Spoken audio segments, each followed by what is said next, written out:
Equity markets gained ground today, but very narrow gains. You had the benchmark Nifty 50 gaining about 0.25% or just about 0.2% or thereabouts.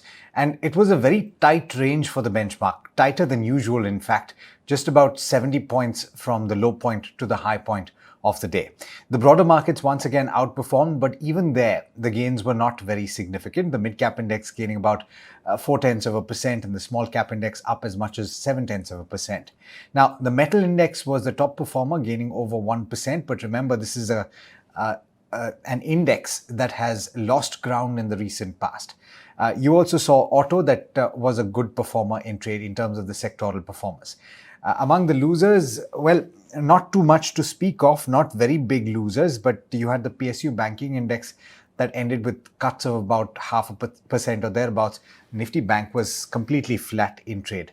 Among the top gainers on the Nifty 50, then you have Jio Financial Services, which ended, in fact, at the high point of the day because there's buzz that it could, in fact, be in the market to purchase a BNP Paribas stake in Sharekhan.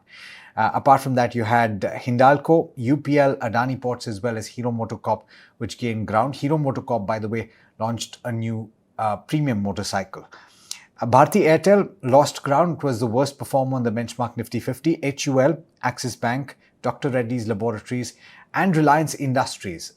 That last name was the one that was weighing down on the index, losing about 1% or thereabouts. I'll mention a few more names. You had Union Bank, which ended with cuts of over 6% on account of very large trades. We'll find out who those buyers and sellers were imminently. You also saw railway stocks like RVNL, IRFC, as well as IRCON continue to gain ground. And finally, Gokaldas Exports, arguably the stock of the day, ended at very close to the upper circuit of 20%.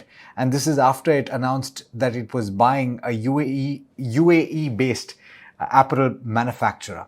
All told, it looks like we could be stuck in a bit of a range in the near term. And this is because of concerns about the monsoons and the implications for the agricultural sector, as well as inflation going forward.